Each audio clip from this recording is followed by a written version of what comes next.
All right, guys. This is Acer of Spades, Team TSE, State 268. We are number one. The title of this video is Last Shelter Tips, Doomsday Mistakes You Must Avoid. This is part one of a series that I'm going to create that is going to absolutely change your game in Doomsday.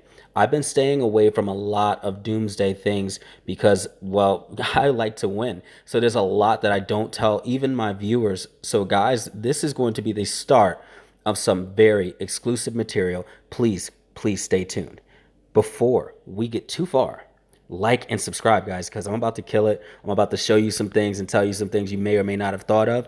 And God only knows, as this series continues, you're going to get some crazy information. So hit that like button for me. Help me keep doing this. Help me keep everything going.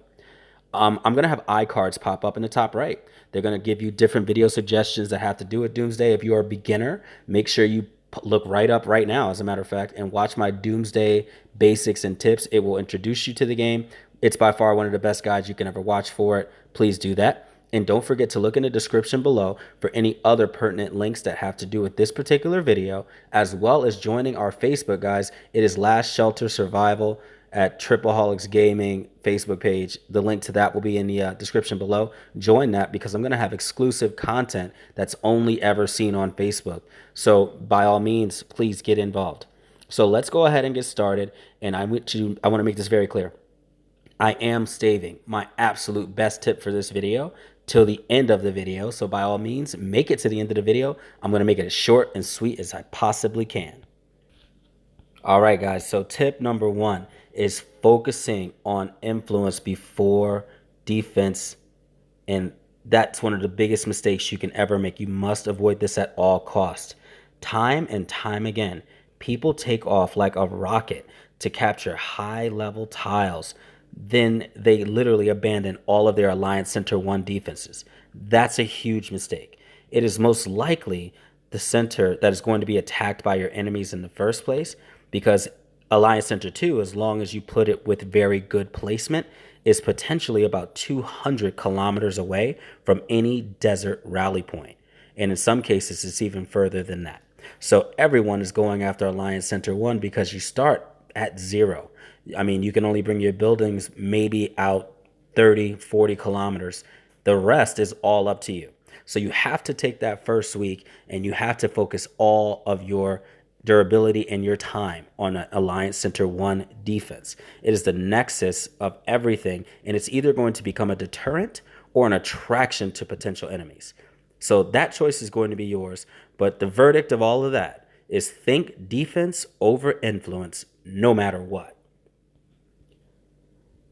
Mistake number two, the next mistake that you absolutely need to avoid no matter what, is forgetting to harvest and produce.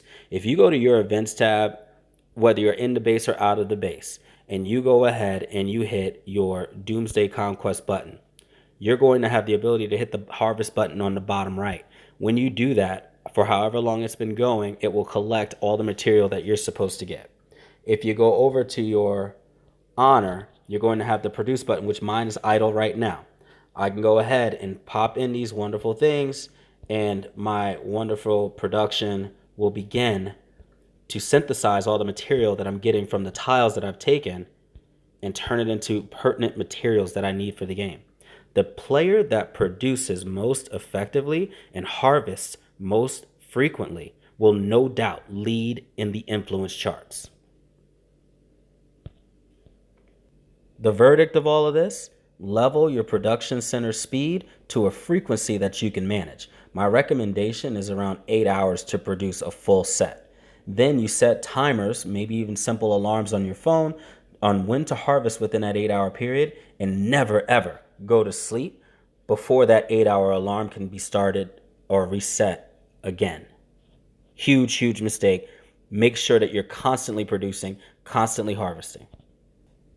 Then finally, the top mistake for part one. Again, guys, I cannot stress to you.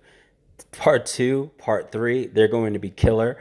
I'm going to divulge as much as I can, holding back very little. I've had a change of heart, and I really want to help even more because too many people contact me with Doomsday questions. But let's go ahead and get right into it.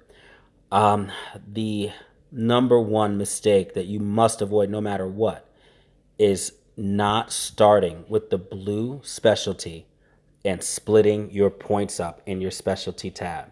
Now, if I go back to my Doomsday tab that I was just talking about and I hit specialty, okay? If you go to your blue specialty, if you notice all of my points go one direction and that is left. Now, if you notice also, and this is the bonus tip for making it to the end, guys, it's specifically going at the top, and I'm going to explain why very soon. But this is by far the biggest mistake. The blue specialty specifically controls not only the crucial buildings for production and immunity, but they also control your guardian and assault buildings and give you the ability to even have them. So that can change your entire situation in a Doomsday duel, and you can't produce Doomsday materials efficiently without it. So, long story short, you'll have two directions on this, and most don't pay attention. I can produce more at one time if I go on the lower side. I can produce it faster by up to 6% per one of these pegs on the upper side, and it stays the same all the way throughout. This is crucial because here's the deal. You will definitely, no matter, even if you had full influence completely fill, you will definitely be better off producing much faster than trying to produce more. As you saw, even if I click the collect button right now, guess what? I don't even hit that 7 or 8 hour mark because I can produce it so fast that I'm getting rid of more and it's getting more done for me.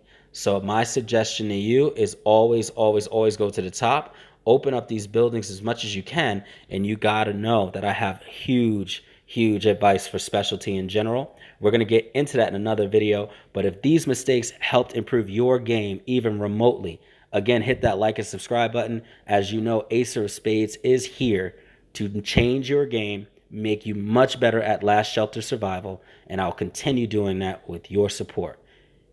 Acer of Spades, signing out.